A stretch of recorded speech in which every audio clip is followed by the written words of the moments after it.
എന്താ പരമേശ്വര കൊട്ടാരത്തിനൊന്നും കിട്ടണ്ടായോ? ഏയ്, കൊട്ടാരത്തിൽ നിന്ന് എന്തൊക്കെ കിട്ടിയാലും ശരിയാ. കേശവുള്ള ചേട്ടന്റെ കയ്യിൽ നിന്ന് ഒരു ചായ ചെന്നെങ്കിലേ എനിക്ക് വയറ്റിന്ന് പോകും. എവിടെ വരെ ആയി കൊട്ടാരത്തിലെ ഒരുക്കങ്ങള്? ഗംഭീരായിട്ട് നടക്കുന്നുണ്ട്. പടിയേറ്റിന്റെ ദിവസം ഇങ്ങ് എത്തിയാ മതിയായിരുന്നു. ആ ചടങ്ങുകളൊക്കെ കാണാൻ കണ്ണം കൊതിക്കുക.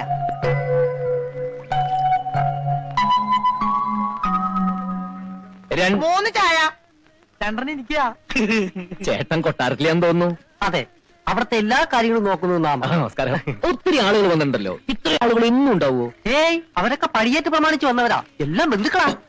പടിയേറ്റാ? അതെന്തിട്ടാ? പേര് കേട്ട വിവരദോക്ഷികളാണെന്ന് തോന്നുന്നു. കൊട്ടാരത്തിൽ അനന്തരാവകാശി ഒരു പെണ്ണിനെ ദത്തെടുക്കാൻ പോവാ. ആ ചടങ്ങിനെ പടിയേറ്റെന്നാ ഇവിടെ പറയണേ. നമ്മളെ പോലല്ലോ, അവര് രാജാക്കന്മാരല്ലേ. അതുകൊണ്ട് എല്ലാത്തിനും പ്രത്യേകം പേരുകളുണ്ട്. കല്യാണത്തിന് പള്ളിക്കെട്ടെന്നാ പറയണേ.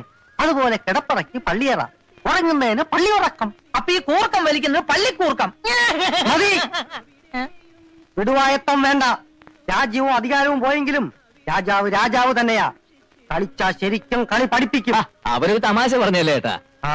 ഈ ബന്ധുക്കളൊക്കെ രാത്രിയാവുമ്പോ പോവോ? അവര് പടിയേറ്റ് കഴിഞ്ഞിട്ടേ പോകും. അതിന്റെ 10 ഇരട്ടി ആള് വന്നാലും കൊട്ടാരത്തിന് സ്ഥലം ബാക്കി ഉണ്ടാവും. അപ്പൊ രാത്രി രക്ഷയില്ല. എന്താ? ഏയ്, നിറയെ ആളുകൾ ഉള്ളതുകൊണ്ട് അവിടെ ഭയങ്കര രസമായിരിക്കുന്നു പറയായിരുന്നു. പിന്നെ കൊട്ടാരത്തിൽ ഇപ്പൊ ബഹുരസാ. ബോംബെയിലും ഡൽഹിയിലും കാനഡയിലും ഒക്കെ താമസിക്കുന്നവരാ എല്ലാം. 10-20 കൊല്ലം എത്ര എല്ലാവരും ഇങ്ങനെ ഒത്തുകൂടിയിട്ട് പലർക്കും അങ്ങോട്ടും ഇങ്ങോട്ടും അറിയുക പോലും ഇല്ല. എന്തൊക്കെ ആയാലും ഇതൊരു വലിയ സംഭവം തന്നെ.